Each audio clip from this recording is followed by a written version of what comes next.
Despite what their moms told them, they just aren't talented enough for radio.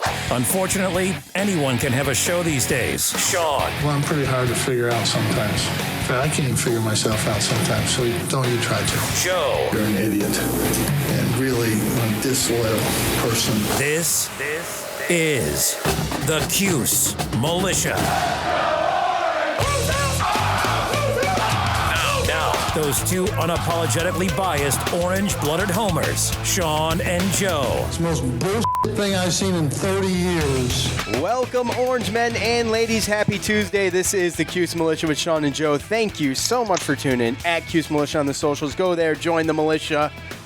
Welcome. Well, we got a two for today. It's back. The overlap is back. And yep. We will get into Thank God, football.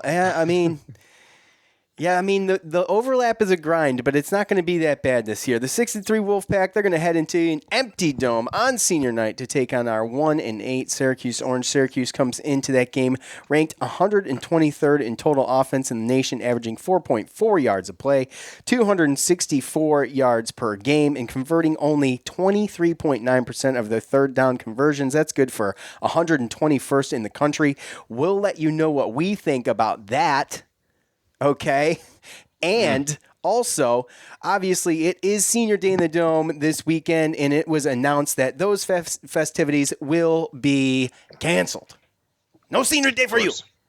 So, well, if Thanksgiving's canceled, then true. Senior Day's a given, right? True. I mean, yeah, you can get your temperature taken and head into Hershey Park, or you can get your temperature taken and head into Disney World. I don't know why seniors, parents, and family can't get their temperature taken and head into the dome on Senior Day to watch their kids play their last game live. Right. I mean, especially considering just how easy it would be able to social distance with parents throughout that whole stadium. I mean, come on, let's be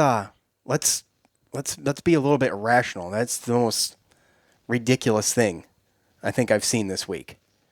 But whatever. Okay. Plus, basketball starts this week. We cannot wait. Syracuse is scheduled to go this Friday. They will start practice for Bryant on Thursday. The game, last I checked with Bryant, is set for 3 o'clock in the afternoon. On Friday. Friday. Yes, Friday. I'll say it again. Didn't I already say it, Joe? So, yeah. We're going to get into all that. And we are going to do a lightning round for the BetOnline ACC picks of the week. Speaking of BetOnline, the title sponsor for this show and Armchair Media, let me tell you, they're going to give you all the options, all of them. All of the options. They're going to go the extra mile to make sure you can get in on everything imaginable this season, as you know, from game spreads and totals to team, player, and coach and props. BetOnline gives you more options to wager than any other place online.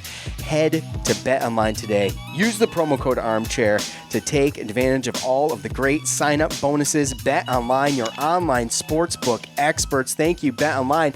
Bet responsibly, which means don't listen to us. Don't listen to us, but bet responsibly. But if you want to get a little more mustard on your game, make it a little bit more exciting somehow, some way. The props, the spreads, they're all there at BetOnline. So, NC State, Joe, wins over Wake Forest, Pitt, UVA, Duke, Florida State, and Liberty, as we saw last week, and losses to Virginia Tech, UNC, and Miami. NC State ranks 66th in total offense in the nation, averaging 398 yards a game at 5.7 yards a clip. We'll get a double dose of running backs this week, keeping some fresh legs out there, led by Zonovan Knight and Ricky Pearson Jr., pretty much splitting touches on the year so far. Knight with 641 on the year, averaging 5.7 yards a carry and totaling 7 TDs. Person Jr. with 515 yards thus far, averaging 4.6 7 yards a carry and 3 TDs on the year. NC State with an early quarterback carousel. It looks like 6'2" junior quarterback Bailey Hockman will be starting. He's completing 61.6% of his passes for 1,198 yards on the season so far. 8 touchdowns and 7 interceptions. 6'3", 220-pound senior Amikia Amenzi leads the Wolfpack with 570 yards and 4 touchdowns. Thaler Thomas, Devin Carter, and tight end Carey Angeline over 300 yards each, respectively. Angeline leads his team in touchdown receptions. NC State, they rank 97th overall in the country in total defense. 6'4", 220-pound sophomore linebacker Peyton Wilson leads NC State in tackles with 87 and interceptions with 2. 6'3", 265-pound senior lineman Daniel Joseph is your Wolfpack sack leader with 5.5 on the year. NC State, they are -3 in the turnover margin for the year. That's good, tied for 86th in the country. Now, Joe, nothing spectacular on paper. I just ran you through most of the Hardy stats, and there's nothing spectacular there. Their rankings, as I just mentioned, they mirror what's on the paper, but no doubt you got a solid NC State football team coming into this empty dome Saturday at noon, right? I mean, when you dig into it, it's kind of funny, man, because they look so much better on TV than what their stats really show. And, I mean, maybe you can chalk that up to the quarterback carousel, or, I mean, it looks like they were trying to find some identity early. No, it wasn't really that. Last year they had Devin Leary, who came in. Who started this year, too. Last year he was a freshman, and he struggled, and they had some issues with injuries on defense, offensive line, and stuff like that.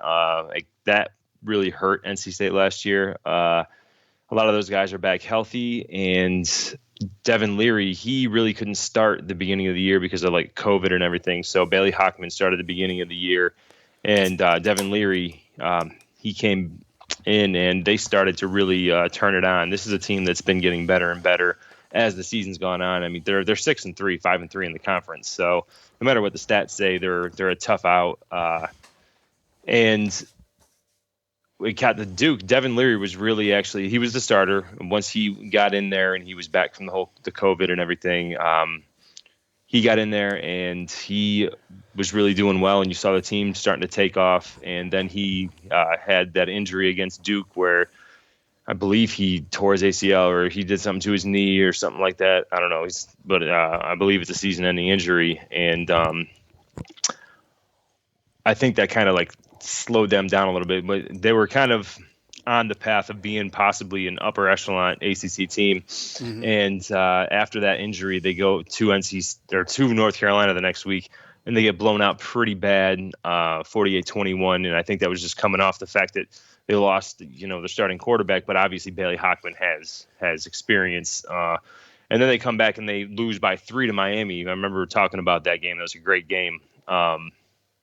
And since then, Bailey Hockman's looked pretty good. He has thrown an interception almost every game, but he has been looking better, and the rest of the team's gotten good around him. And like you said, that two-headed monster, man, with those running backs, that's going to be tough. And they got a healthy offensive line. They're hitting a stride. They just beat Liberty. Although if Liberty's special teams is any better, then they probably would have won. But we've talked about that. This is going to be a tough game for us. This is really, really going to be a tough game for us, especially considering what we saw on offense last game. Yeah, and I mean, like you mentioned, I mean, my focus is those running backs. Hockman not known for getting outside the pocket and making plays with his feet, but he's decent as a quarterback. Move. Yeah, he can, but he's not racking it up. He can move, and I believe he's a lefty, so it's a little bit weird. It's a little bit different to game plan against. And again, like I said, he has been getting better, but I'll tell you what. He does make mistakes as well. So, again, yeah, that's the thing. Number one is we got to stop that running attack. That's going to be the toughest part. Yeah, well, Joe, I'm just going to be honest with you, man. I don't see how they do it. I don't see how they do it right now. No, That's just me. That's how I feel.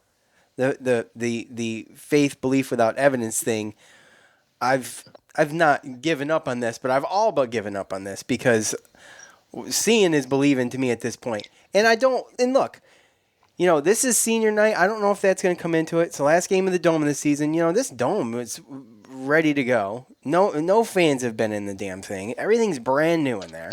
Right. And here we are at the end of football season, and no one's going to be able to go in there for the end of that. So, whatever. Could you make something work? I think you could. But well, yeah, there's that opportunity. Again, you talked about their defense. Defense is pretty good, so it's going to be tough anyway. Their defense is good. Look, I mean, say what you want about like teams like Liberty, but Liberty's offense is not. They're not like. I mean, they're better than ours. And Liberty pretty much shut him down. A lot of offenses are better than ours. Yeah, I know. But Liberty, Malik Willis, 3 turnovers, 3 interceptions in that game.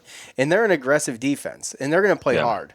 And that's what worries me. Like that Liberty NC State game was a hell of a battle, really, defensively. Yeah. And they, I just think that as time has gone on, and I've mentioned it we didn't know where NC State was. I thought they were going to be pretty good. I thought they'd be better than they are now, but they're a whole lot better, I think, now than they were 3 weeks ago. Yeah, and if they had Devin Leary, this point spread would probably be another 7, 8, 9 points. They might even have another win on their schedule if that was the case, but. Again, I haven't seen enough on offense. I don't know. I mean, after watching Jacoby and Morgan last week, and then I know he took that hit. So, plus it being does he even senior, start? Yeah. Well, plus it being senior week and everything, and Rex being a senior, do you just let him do it and hope that the other teams game plan it for Jacoby? But really, at the end of the day, there's enough tape on both of those quarterbacks for that defense to be able to handle that. So. Again, go to Rex, maybe try to hit some long balls. I think you got to try to. Well, you got to try to establish a run game early. Yeah, somehow. We got to establish a run game and kind of dink and dunk and hope that stick with it. Either they start it late or they abandon it, and neither one of those things I get. Do you kind of feel that way as far as Syracuse in the run game? I mean, sometimes you're like, well, it seems to be working, and then they stop. Well, a lot of time, I take that back a little bit because a lot of times they need points. So I understand. No, I know they do, but I think we have to kind of heed our expectations early and just hope that our defense is going to keep us in the game. Which, to your point, realistically, the offense has got to stay on the field, and that's been the problem all year. Yeah, I mean, when you're talking about last game, it was almost a full 3 quarters. Our defense. Minus 3 minutes. I mean, you're talking 3 and some change. You're talking 3 quarters, and we're just not gonna. I mean, they'll run over 200, 250 yards against us if we do that. So, yeah, what are they averaging running a game? By the way, I should have looked this up. Enough. Damn. I don't have it here in front of me, unfortunately. But, what I say, 300 and 368 yards a game averaging between on the ground and through the air. So, I mean, I don't know, guys. I have a hard time. I have a hard time being optimistic, I think. I think my optimism is turned to realism here, and I just don't. I mean, these last 2 games, I just think, I don't know. Man, and honestly, these 2 running backs too. Not only are they fast and quick, and they can make you miss, but they're also strong, and they'll run through a tackler too. So again, if we don't establish something on offense and get some points on the board, I mean, we always say that it can't look any worse, but. Yeah, well, we still got to play Notre Dame. Yeah. That's what I mean. Yeah. So I don't mean to be coming across as negative. I'm not. I mean, that's why we play the game, right? Anything can happen. I'm not saying it can't. But like to your point, Ricky Person Jr., 6'1", 215. I mean, that's a grown man right there. So yeah. So I mean, again, we kind of know where we're at right now. There shouldn't really be too many expectations, and you just hope that maybe they can pull it together. And weirder things have happened on a senior night, right? And again, just look to the young guys and to what these younger guys can do against this type of competition, and hope to obviously look forward to the future. I know that some fans don't want to hear that, but we talked about it last week. Let me say this, okay? And I'm not trying to jump on from one bandwagon to another. It's not what I'm trying to do here. But we saw how Jacoby looked against Boston College, and it looked decent. Like, it wasn't terrible. I didn't think it was that bad. And then we saw last week, and we're like, oh my gosh, it's like a deer in the headlights.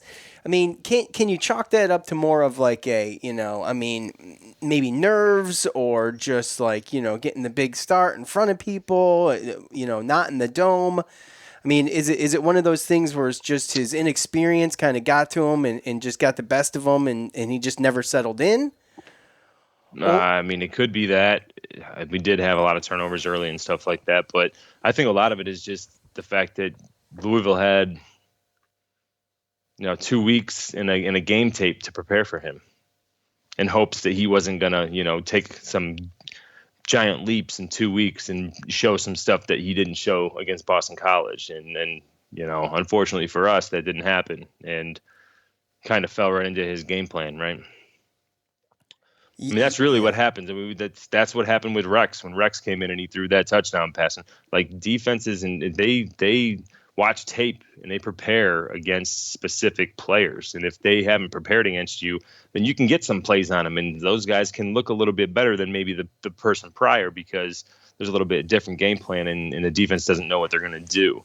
Yeah. But then give a coach a week or two to break down that tape, and they can put in a pretty good game plan against that person and expose them. So, and that's what we've seen throughout this year with our backup quarterbacks. NC State sits 92nd in the country, by the way, with 133.8 rushing yards a game. So, at 3.6 yards a rush. But, that's everything and everybody. So, yeah, you got one running back that's averaging 5.7 yards a carry. So,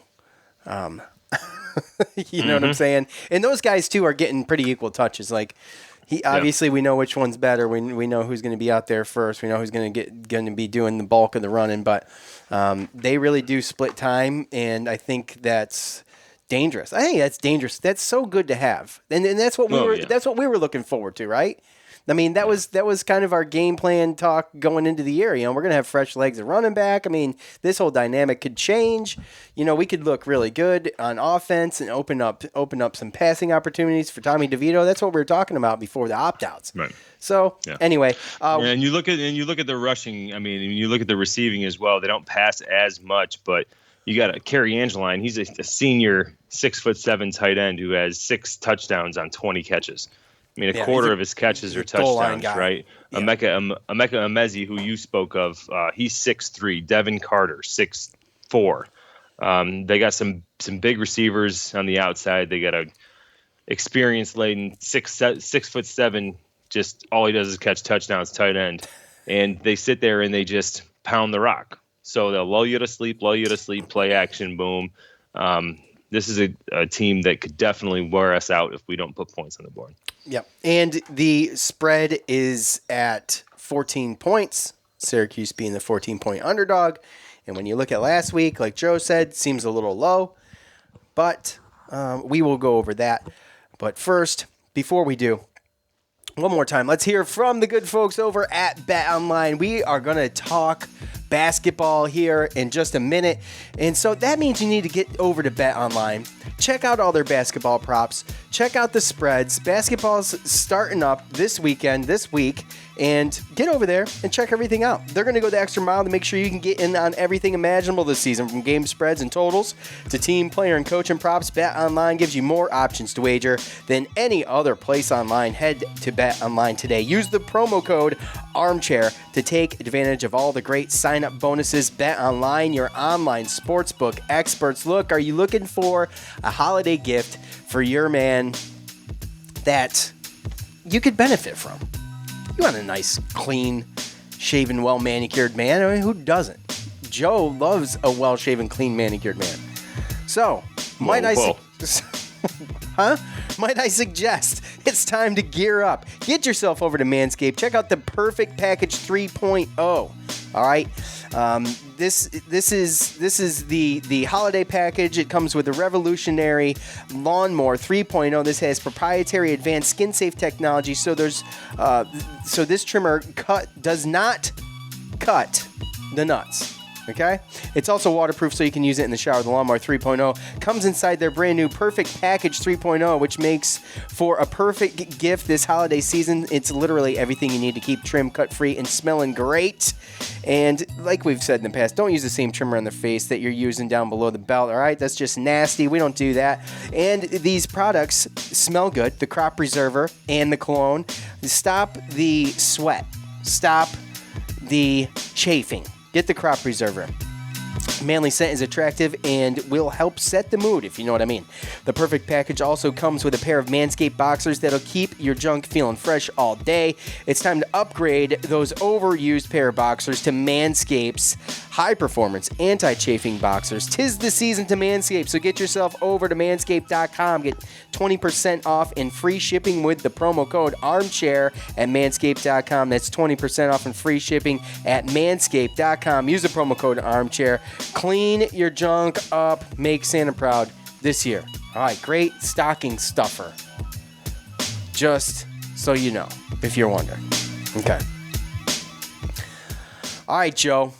Bryant Bulldogs. Sir. The Bryant Bulldogs, okay, out of the NEC, Northeast Conference. And it looks like they're actually going to be playing a game tomorrow. I think they're slated to play Stony Brook. Yes. Okay, at 1 o'clock. So their season opens tomorrow. And, you know, I knew nothing about Bryant. In fact, wasn't even sure Bryant even existed until a couple weeks ago. So, a little research here, a little research there, picking around at the blogs. Head coach Jared Grasso, he's in his second year of building this program. He actually had to fill 9 openings due to opt-outs and pandemic issues. He's using Peter Kiss, who averaged 6 points and 2.2 rebounds a game in 30 games at Rutgers in the 18-19 season. Chris Child, who's a JUCO All-American. Mello Engelson, who started his career at Wake Forest, then went to Arkansas State, and where he averaged 8.4 points a game and 5.1 rebounds. Darius Gwynn averaged 17 points and made 192 free throws last year at Central Wyoming. Returning starters from last year include 6'8" forward Hall Elises, I think, shooting 62.5% from the field and averaging 7 points a game. Sophomore guard Michael Green III comes into this year averaging 9.3 points a game from last year and shooting 37%. Another sophomore guard returns, Charles Pride. He's averaging 8.2 points a game from last year, shooting 42.8%. And just as a side note, last year the Bryant Bulldogs, they racked up 10 Northeast Conference Rookie of the Week honors as a team. So, if you're in the NAC, this is kind of a team to watch out for, really. I mean, some of their bloggers and fans alike are really high on this team winning the NAC championship this year. So I don't know I mean they've got a team. This guy Jared Grasso actually has put together a hodgepodge of players from all over the place, and he's got a really solid team. I mean, the list actually goes on too. I just gave you kind of the guys pulling the bigger numbers, but returning 3 starters from last year, and you know they're actually not like a shabby team. You know. No, and this is one of those teams where, again, I think the shortened season might hurt them because it's going to take a little while. They got a little bit of a youth movement going on, and also, like you said, having to bring in 9 players definitely is a tough task, right? Right, so but it looks like he did a good job, guys, right? Like you said, you get a guy from Rutgers, you get a JUCO All-American, you get a guy that started at Wake Forest, Luis Hurtado Jr., he transferred from UAB. Another guy, Luke Sutherland, he transferred from Siena, which, I mean, you never know. And then this other guy that scored all those points for Central Michigan, you don't really know what you got. You got a hodgepodge. But it seems like By the way, But Charles Pride is from Syracuse. Yes, so is Luke Sutherland. I actually read something on Syracuse.com, and they were talking about how it's kind of a tough situation because Charles Pride, he graduated from Liverpool, and Luke Sutherland, who transferred from Siena, he's a graduate from West Genesee. So Okay. when they saw this game, obviously they were excited, but then with the new lockdowns and everything like that, they're going to travel there. They're going to travel there. There's not going to be any fans, and I don't even think they're going to be allowed to see their parents. Ugh, that sucks. Or see their family during Thanksgiving. Yeah, so that's unfortunate, and obviously that's a type of game, especially being a kid like that from Syracuse, but going to another college, and you want to be able to show up. I mean, show up and show out, right, in front of your fans. I'm sure they were Syracuse fans growing up. They probably dreamed of playing on that dome floor. You know what I'm saying? And we've seen that all. I mean, that's happened all the time. We've seen those type of players come back and then try to play in front of the crowd and stuff like that. So, again, a tough team. You don't really know what you're going to get. I still think that they lack a little bit too much height. Yeah, they're short. 6'8", I think, is as tall as they go, isn't it? Yep. The return of the big man there, Hall. I'm not going to even try his last name. I'm glad you did. He's 6'8", and then Melo Eggleston, who transferred, is 6'8" as well. So that's about as big as they get, and I just don't know. I think we just have too much returning bodies and big bodies for this to obviously be a game. This is one of the warm-up games. But it is going to be interesting. And, 1 o'clock tomorrow, Bryant plays against Stony Brook. I don't know if you're going to be able to find it anywhere, but it's at least going to be interesting to try to, just look at the box score. And after reading this preview for Bryant to see who actually is the guys. But it does seem like they have two guards, two sophomore guards, and then, the big guy there that at least is back in Michael Green, he was the rookie of the year last year in the NEC, right? So yes, he was. Yeah. And like you said, 10 of the weeks they had 10 times they had rookie of the week honors, right? So So they got a young team, and with these other guys coming in who were actual guys that came from, some of them were even Power 5. JUCO All-American, that's nothing to it's pretty good. It's pretty good. Yeah. We'll see. He's done a good job. Their fans and their bloggers are really high on this coach too. This Jared Grasso. So they really like him. I guess he's a really energetic guy, and Bryant has been pretty good in the NEC historically. So, but I think lately they kind of fallen off. And this guy, they're really enthusiastic. I think they were voted by the coaches in the league to finish third. Okay. Well, and I'm sure there's a little bit of bias there because there's some guy. Go ahead. I'm sorry. No, if there's some of these guys that actually show up and play like again, these guys got scholarships from Rutgers and Wake Forest and UAB, and now they're going to Bryant. So there's got to be something there, right? Yeah. So I was just looking through this real quick. We got Bronx, New York. Michael Green.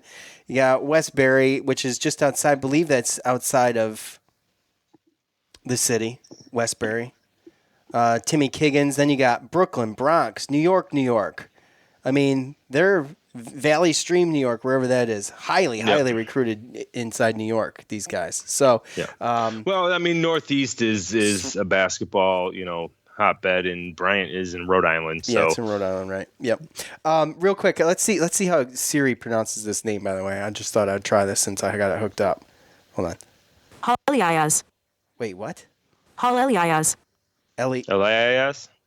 Hall Elias. Hall Elias. She sounds confused. Just so you guys know, I am the butcher of names. This is where names come to die. And so I started. Sounds like you listen to Siri. I do. I listen to Siri. I think she's failing me, bro. I know. That's what I'm saying. All right. Okay. Well, let's. So, look. We've got basketball back. I am not severely in any way worried about Bryant, but the classic slow start to Syracuse may be a thing. There's no doubt in my mind if that happens that Syracuse is going to wear these guys out, and you're going to have the hometown guys, and they might pull through some highlight shots, or you know, they might be motivated to do some things. But at the end of the day, guys, basketball's back. Okay, we're going to get. I cannot wait to come back and just purge the things that I enjoyed. Dude, I can't wait. Like, honestly, to be perfectly honest with you, our big guys should eat this game. They should do very, very well. I'm interested to see how Joe Girard, with his new supposed body, putting on 10, 15 pounds and, you know, working on some things. I'm interested to see how our guards match up against their guards, because even though they're sophomores, they're very quick, energetic, high-energy guys. So they're going to be the team that's coming out with the energy, I promise you. Oh, yeah, and those guards with the quickness, that's kind of what killed us last year. So we'll see what happens. I mean, I'm interested to see that. I'm not worried about it. I don't think that we're going to lose to the team. But, you know, first game, there's always that, what is it going to be? But that's really what I'm looking for. I'm looking for the big guys to dominate like they should. I'm looking to see what Alan Griffin brings to the table, and I want to see Buddy and Joe. Hopefully, new and improved defense in the top of the 2-3 zone. There was a Facebook or tweet post. I think it was a Facebook post by Inside the Loud House, and I think the question was proposed. You know, who's going to take the place of Elijah Hughes this year? And, you know, I was thinking, I'm like, well, I know who's got to, and that's Buddy. Buddy's got to be the one to take the reins and do that. Now, I don't know if that's going to be, but this is Buddy's team. All of them. I think all of them too. Well, obviously, that would be fantastic, right? But I feel like this is Buddy's team. Like if he wants to take this team under his wing and be the leader on the floor, this is the time to do it. This is the year to start, and this is where it begins for Buddy. Okay. No, yeah, he's most likely going to be the leading scorer on the team, right? I would think so. I mean, but I think it's going to be more of a team-oriented effort as far as where this team is going to go. Last year, they're going to have to even be. Some of the years back, there was just down to a couple players, and then I think that we're lined up this year to really get contributions all over the place. I think the talent is spread around, and I think the hero ball stops. Yes, I think that's the way we got to go, because at the end of the day, where we are, as far as like you said, with our depth and our talent, and down the line in different positions and being interchangeable, we're going to be able to find mismatches in almost every game, and we got to be able to take advantage of them instead of having Elijah Hughes take all the shots, or before that was Tyus Battle. The shots, or right. So. Yeah. I'm hoping that we're trending in that direction. Now, obviously, if it comes down to, you know, we need a bucket, or we need this, or if Buddy's open, or you know, but we got some high level scores, and you know, I'm not even really worried too much about like who's going to take the reins from Elijah as a scoring, because I think it's going to be more spread out. I'm more worried about the fact that we need to get better on defense. Yeah, we need to get back to the traditional 2-3 top 25, 30 defense, because that's where we're going to pose problems and go deep in the tournament. You got some of the length back. You know, they're saying Alan Griffin's going to fit in great with the zone, and he's got the wingspan, and that's where you're going to see the improvement, man. Because we made tournaments back in the day with some teams that, I mean, we won off of defense. We weren't great offensive teams. Right. And now we have the offense, and now we got to catch back up to the defense. Because if we get even close to where we were, then we're gonna be in the tournament pretty easily. If you listen to this show for any amount of time, you know that we don't set expectations. But I'm sorry, I cannot hide my excitement. I am freaking so excited about this team. I'm more excited about this team than I was in the past couple of years, even with Joe Girard coming in. I was really excited to watch Joe Girard start his freshman year. So yeah, but if we don't change our defense, then we're going to have to win shootouts again. Yeah, which we don't want. I mean, it was. Don't get me wrong, it was entertaining last year, but it's nerve-wracking Notre Dame because games. We're in shootouts against everybody. Yeah, we play up and down to our competition too. That's just Syracuse typical. Nah, but our defense was, compared to what our defense was in the past couple of years and who we lost last year, we definitely dropped. Absolutely. Significantly. All right. It's time for our ACC picks of the week. Joe, who's got the belt? there was only 3 games played last week, with not including the Liberty NC State game. So we did the 3 games, and we both got our butts handed to us in the Syracuse game. Obviously, we went to we had the homer pick there with Syracuse, so we both lost that. Where'd we end up? So we ended up, as sad as it sounds, I ended up 0-2, and you ended up 1-1. I took Virginia Tech. If we really wanted to squeak in that Liberty NC State game, then we both would have been 1-1. Oh, that's right, because or 1-2. Sorry, because UVA played out of conference too. My bad.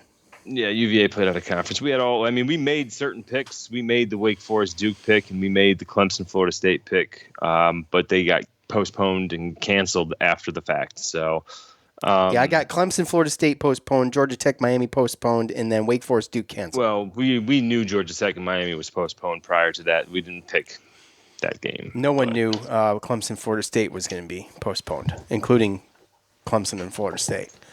So let's start. Right until the end. Yeah. Let's start with NC State coming into the dome, the empty dome. Syracuse going to be a 14-point underdog in that game, Joe. We're going to make these picks as quick as we can here. I don't want to just bloviate on the picks, but I just want to see it. Just, you know what? I'm going to take NC State and just hope for the best with this one, bro. To be honest with you, I haven't seen anything promising enough to me to where Syracuse is going to cover 14 points. In fact, I think NC State is a better team than Louisville. I understand that one was home and this one's home and Louisville was away, but I just don't see it. I don't know. Well, and let's be honest, home field advantage really isn't the same this year, right? No, absolutely. As it's been in the past. So I'm kind of right there with you. I'm very, very surprised that this isn't a bigger spread. Unless it's one of those natural occurrences where it's like there's no way that Syracuse can play that bad again, and maybe NC State, they look over them because they just had a big win. But I don't think NC State's looking at Liberty as though it's a big win, right? So no, I don't think so. I'm sure they're glad not to lose, and it was an undefeated team, and they were ranked. 1-point game at home. Liberty gave them everything they can handle. Came down to a field goal. Yeah, we severely, severely need improved offense, and I don't see. There's not enough proof or evidence for me to see that this offense is going to do. I agree. I just don't want them to bleed all over the field like we saw against Louisville. That's all. I'm sorry, but it could be worse. Hold it together. Notre Dame going into UNC. UNC going to be only a 4.5-point underdog there. And that seems crazy, too, to me. But I do think, look, I hope this game is what it's going to be hyped to be. I don't think North Carolina has a chance. But I do hope that this game is what it's advertised. I'm taking Notre Dame. You writing these down, boy? Yeah. Okay. So Notre Dame is -4? Yep. And that was away too. Yep. Yeah, I think, I'm kind of right there with you. North Carolina has just not they can't stop anything. Their defense is just bad. Every game's a shootout, and I think Notre Dame's defense is just too good. So North Carolina will put up some points, but Notre Dame's going to win that pretty handily, I believe. Double digits, probably. This one here is interesting to me. Again, we get into this conundrum where Clemson is just favored by a ton, and I don't know what to do. And this is my biggest problem with Clemson this year. They're so good. Their spreads are so freaking vast, and it seems unrealistic. Pittsburgh going into Clemson as a 24-point underdog. Now, Clemson going to have fans. Clemson not going to be the ones to cancel this game. And they want to play. Trevor Lawrence is back. I got to say, man, Pittsburgh, watch out. I think Clemson, right when I'm about to go, man, the spread is 24 points. Right when I'm about to go make my pick, I pull back and I say, man, are you sure? And I say to myself, no, I'm not. So I'm going to... Clemson wants to play, bro. They want to play. They're gonna come out. I think they're gonna destroy Pitt. I don't think it's close. I think they're gonna clear 24 easy. I'll take Clemson. Okay. Is this where we differ? Okay. Pittsburgh, by the way, coming off of a stomping of Virginia Tech. 47-14 against Virginia Tech. That wasn't even close. Yeah, that's it's tough because you go back and forth all the time, and you've actually won a bunch on Pitt this year. And I was all over Pitt early, and I kind of forgot how good they were when Kenny Pickett was there and he was playing. And then Kenny Pickett came back, and I kind of slept on him, and I can understand 100% completely. I mean, you think about it, I don't think Trevor Lawrence has played since, the Syracuse game? Dude, has it been that long? Well, yeah, because he sat out 2 games for COVID, right? Yeah, hold on, let me look. Pretty sure that... Yeah, I think you're right. Because he didn't play against Notre Dame. He didn't play against... They played Boston College. Right. Yeah, and then Florida State was canceled. Trevor Lawrence hasn't played for a month. Yeah, 4 weeks. And the whole team themselves haven't played for 17 days. Yeah. So, like you said, chomping at the bit, like they're ready to go. But I saw too much from Pitt last week. I'm going to have to go Pitt. And I only say that because just sometimes too much time, just to cover, yeah. Too much time, sometimes too much time, kind of, you have some rust. And I know, I understand.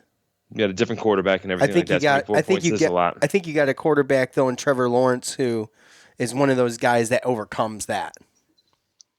You know, I think Trevor Lawrence overcomes the off for a month. He's an elite. Oh, he might be able to, but I'm saying the rest of the team spent 17 days. True. I understand that. And they traveled. Didn't they travel to Florida State? Weren't they there already? I think they were already there, yeah. Yeah. And they just traveled back. Yeah. I mean, don't get me wrong. I'm sure they're ready to just pop somebody else in the mouth other than their teammates. They've got plenty of time to get right. So it wouldn't surprise me if they do cover this, but I just think that Pitt gets a turnover or two. It's at Clemson too, man. That crowd is going to be rocking. Yeah, I'm still going to go Pitt. Okay. All right, Louisville heads to Boston College. Now, if this is as advertised, this has got to be the game of the week. Louisville heading into Boston College as a 1.5-point underdog. And, you know, I'm going to let you go first on this one. I'm going to let you go first on the next two because they're tight. They are so tight. The next two? Yeah, Louisville, Boston College, Duke, Georgia Tech are both under 2 points on the spread. Yeah. I think that, honestly, just because of what happened last week, I think that this is kind of what it is. I know that Louisville's got some athletes, but they lost Javian Hawkins, and it didn't even really – we didn't see the difference, right? You're right, yeah. You're good point. We didn't see the difference, but I think Boston College is good enough to be able to see the difference. I agree. Tutu Atwell really didn't play that well. In Boston College, I mean, they're still 4-3. They put up 31 against Notre Dame last week. Mm-hmm. 2 weeks ago. Yeah. No, last week, I'm sorry, yeah. Yeah, so when you look at Boston College, their only losses this year are North Carolina, Clemson, and Notre Dame, which are the top 3 teams in this conference. To me, this one's pretty – I mean, even if it's tight and BC wins by a field goal, I think that that BC is going to cover this pretty easily. Yeah, so I'm there with you. Look, I think this is did I talk you into it?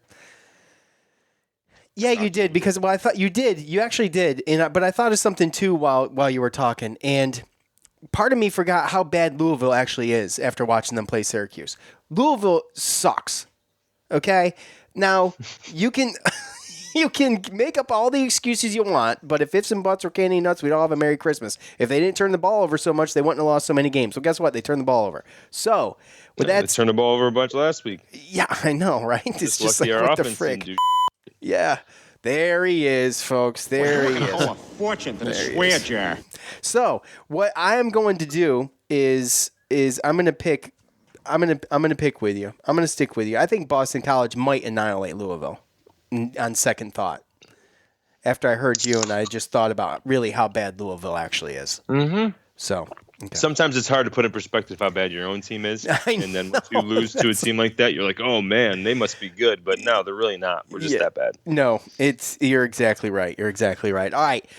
Duke going into Georgia Tech as a 1-point favorite there. And by the way, Boston College, they did last week and a half ago. They held their own for a little while against Notre Dame. So that was a tight game at one point. Yep. Duke and Georgia Tech. Georgia Tech, when was the last time they even played, bro? Because their game was postponed. They might be going on 3 weeks of not playing, too, because their last game on schedule was postponed. Halloween. Holy great Koogly Moogly. Yeah. Their Pittsburgh and Miami games were both postponed. Yep. Yeah, man. Gosh. I don't know, man. I got to go. Oh, man. I said I was going to give this one to you first, too. You know what? No, I'm not going to, because I don't want to be swayed.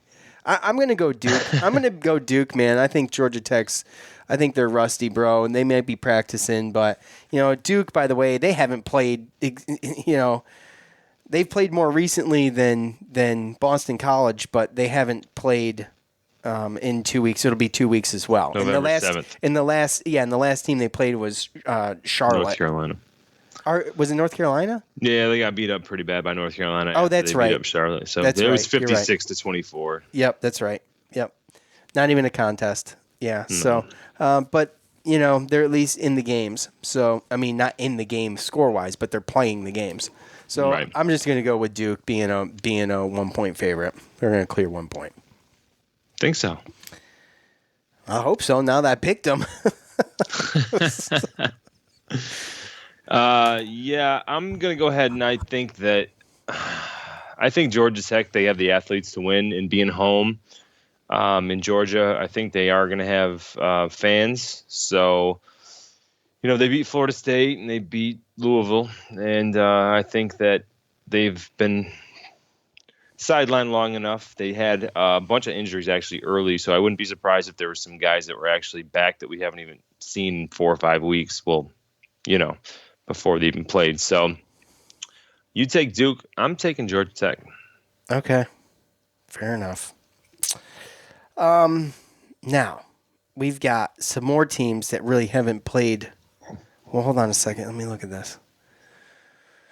UVA heading into Florida State. So, yeah, UVA played last week. Yep. Abilene Christian, they stomped them 55-15. Florida State, as we know, was they canceled their game against Clemson. Mm-hmm. So I'm just trying to look through here, and they did not play the week before that either, that being Florida State.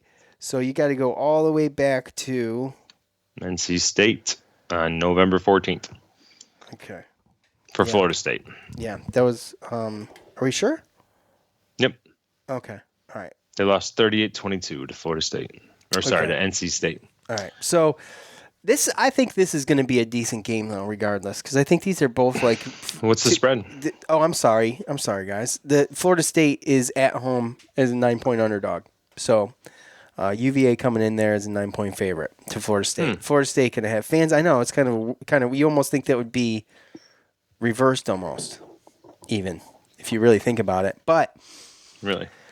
I think so. I mean, I think they've showed glimmers of playing good, man. And then sometimes you look at me like, what the hell's going on here? So I don't know, man. This one's really, honestly, this is the toughest pick, I think. But I'm going to say that Florida State covers. And I think this is, I don't know if they win, but I think they cover. And I think that this is going to be a good game. I really do. I think this is going to be a good game. Okay. I don't know if it's my game of the week, but I think it's going to be a good game. They cover. So this is how I really look at it. Virginia, they beat Duke first game of the season. Then they lost to Clemson, NC State, at Wake Forest, and at Miami. So they started off the season 1-4. Now since then, they've beaten North Carolina. They had a game against Louisville that was postponed, in which they played the next week, and they won by 14. And then they just beat Abilene Christian. So realistically, when I look at Virginia, they haven't lost since October 24th. And Florida State, just other than that random game against North Carolina, they haven't impressed me. And really, they wouldn't cover with 9 points against the last 3 games that they played. So I think that Virginia is a little underrated, and they're kind of hitting a stride. Haven't lost in a month, so I'm going to take Virginia. Okay, well, fair enough. Read those off to me real quick. That's it, right? Yeah, that's it. Okay. All right, and as of right now, by the way, I think we're all good. There's nothing on here. Postponed or canceled yet? No. Yeah, no, there's nothing postponed or canceled on here yet. And so hopefully we get a full slate of ACC football, and there's nobody even playing out of conference. So yeah, this slate looks a lot better. You're talking about 6 games versus with the 3 that we had to see last week. I mean, the Liberty and NC State game was pretty good. Now, don't get me wrong. Yeah, no, that was an excellent game, by the way. And I don't try to pat myself on the back, but I mean, if I had a feeling Liberty's number was up. But they did cover. They did cover, but we didn't. I mean, I said outright win, though. Yeah, I did say and that. we talked about it back when we were playing against them. They had trouble with their special teams, and I think we even blocked one of the kicks, or they missed a PAT, or something like that when we played them. So. Oh right, yeah, we talked about that on the phone. Yeah, about the special teams. And even one of my buddies was like, "Yeah, we made the mistake. Virginia Tech didn't. We just didn't call a timeout." Yeah, just let them kick it one time only. Because if you remember when they played against Virginia Tech, they called a timeout. They messed it up. They called a timeout, but he missed it. Yeah, and then he made it. Then he went up there and he made it. So yeah. And by the way, Liberty's kicker is big enough to be a linebacker. I don't know what the hell he's doing kicking a ball, but he can barely freaking move. To be a linebacker, just because you're big enough to be a linebacker, I know, that's true. You're good enough to be a linebacker. That's very true. Look at Sebastian Janikowski. Old Seabass, man. Gosh, I love that dude. So what's your game of the week, bro? Oh, game of the week. Dude, I got, man,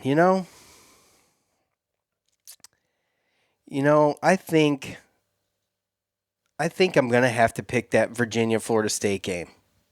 It's between that and Louisville-Boston College, in my opinion. But I'm going to go, because I picked Florida to cover, I'm going to pick that game. Florida State to cover. I'm going to pick the UVA Florida State game as my game of the week. Okay. That's tough for me. And even though it's like bottom of the barrel, because I'm trying to look at this and it's like. Well, it doesn't matter. I mean, it's ACC football, man. You watch it because you want to see. No, I know. But it's a situation where I think Notre Dame's going to win pretty handily. We watch a crappy team every week. I think Notre Dame's going to win handily. I think NC State's going to win handily. I think Clemson's going to win handily. I think Boston College is going to win handily. And you just picked the other one. So even though it's Duke, Georgia Tech. That's fine. I mean, that's probably 2-6 versus 2-5. It's not for any type of win, the winner or champion. But I think that's going to be the closest game that comes down to the end. Okay. All right. Well, we will see. So you're going to take the Duke game for your game of the week, and I'm going to take Florida State UVA. All right, cool. All right. Thank you, everybody. If you're still listening to the show, God bless you. We love you. God bless you. Golly day. Daryl, I know Daryl's still listening. I got Daryl's stuff together. He got a little Cuse Militia swag, so he's got some of that coming his way. I got to get a couple at least we got things. some basketball to talk about, right? Yeah, that's right, man. Come back. I don't know how we're gonna work these post games. Might have to just I don't know. We'll see. So we don't have it once we do the overlap. It's hard to have a schedule, so we just kind of do it as we can. Yeah. So, but I mean, once we play, what's our next game? Rutgers. Yeah, no, the Rutgers isn't our next game. Rutgers is not our next game. No. Oh, that's right. They announced one, didn't they? Who was it? Yeah, no. December 3rd is against Niagara. Niagara. Okay, all right. Oh, I have the old schedule here. Then December 5th, Ryder. Then December 8th, Rutgers. Before we get into a Boston College matchup, December 12th, and then a week later we play Buffalo, and then it's all ACC after that. So, but you're talking about what, 3 games in 5-6 days when it comes through Niagara through Rutgers after this first one. So Yeah. Well, it looks like I got to print a new schedule too, so that's old. So my bad. Anyway. No, all good. I'm just saying it's in full swing. We got this one game, and then next week I think the third I think it's Thursday, and then we're just coasting. We have man. a game almost like every 2 or 3 days after that. So basketball season's a grind, Joe. Remember, I mean, it's just a grind to get through. Well, especially when it's like cross-reference, right? I mean, we don't have an extra game and some bowl games and some of this football stuff that we're going to be hitting up. So, it'll be shortened football season and a shortened kind of doubling up season. So it helped that the basketball season started late and the football season's going to end early for sure. So yes. anyway, not that that's what I want, but that's the reality of it. So yes. I want to thank all of you for tuning in. Obviously, like we said, you guys are the hardcore of the hardcore. We appreciate you. Thank you to BetOnline. Thank you to Manscaped. For Joe, I'm Sean. We're out. Peace. Cuse Basketball, Friday at 3 o'clock. 3 p.m.